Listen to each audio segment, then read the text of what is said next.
Ketika sebilangan rakan sebaya sedang leka bermain dengan cucu, penghibur terkenal Datuk Jamal Abdillah pula terus dimurahkan rezeki cahaya mata.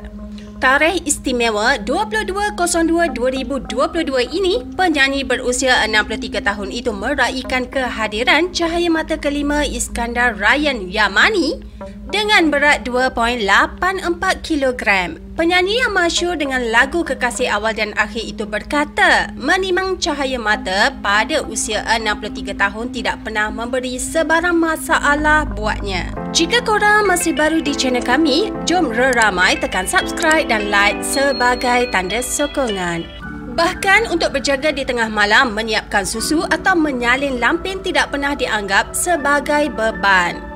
Kata Jamal juga, dalam keadaan sekarang beliau memiliki sepenuhnya masa untuk dikongsi bersama keluarga. Ditanya mengenai tarikh kelahiran ahli keluarga barunya itu, Jamal mengakui beliau dan isteri sengaja memilih untuk menyambut kehadiran Iskandar sebagai meneruskan tradisi anak ketiga dan keempatnya sebelum ini, iaitu Nur Azura Yamani yang lahir pada 10/10/2019.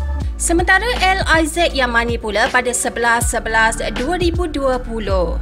Jamal juga secara peribadi berkata beliau sememangnya mahu memiliki anak yang ramai dan hasrat itu sudah disuarakan pada isterinya.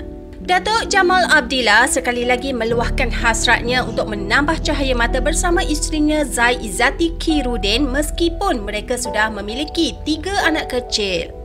Meski berkongsi bukan mudah untuk dia bersama isteri menguruskan ketiga-tiga anak kecilnya itu, namun mereka seronok untuk melayan cahaya matanya. Ujarnya lagi, mereka ada mengambil pembantu rumah sebelum ini untuk membantu menguruskan anak-anak. Nak tahu tak, Datuk Jamal Ubaidillah Haji Muhammad Ali ataupun lebih dikenali sebagai Jamal Abdillah dilahirkan pada 7 Mei 1959, merupakan seorang penyanyi lelaki Malaysia.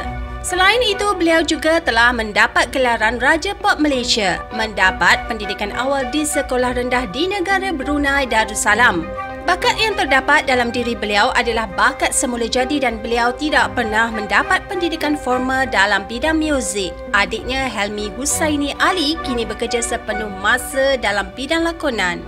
Perkahwinan pertama Jamal ialah dengan Basariah Abdul Latif pada 1988 tetapi mereka tidak dikurniakan anak. Selepas bercerai dengan Basariah pada tahun 1996, Jamal berkahwin buat kali kedua dengan Intan Noraina Muhammad Yusof pada tahun 2001 dan dikurniakan seorang anak iaitu Osama Yamani, tetapi perkahwinan itu tidak bertahan lama. Jamal kemudiannya berkahwin dengan Fatimatu Zahra Samad pada Disember 2005 dan hasil perkongsian hidup mereka dikurniakan seorang anak lelaki, Ahmad Zaki Yamani. Jamal tiba-tiba melafazkan cerai ketika berada di dalam kereta pada 15 Mei 2007. Pada 1 April 2017, beliau telah bernikah dengan seorang gadis remaja berasal dari Kulim, Zai Izzati Khairuddin, iaitu perkahwinan beliau kali keempat. Kalau nak tahu, Datuk Jamal Abdillah disifatkan antara selebriti lelaki yang tak dimakan usia. Bukan hanya suaranya yang tak berubah langsung, sejak awal kemunculannya bahkan wajahnya memang awet muda. Cubalah bandingkan foto-foto usia muda dan terkini beliau, memang tak ketara pun bezanya. Dah habis? Tunggu dulu, korang pasti tak mahu ketinggalan atau terlepas menonton video-video sebelum ini.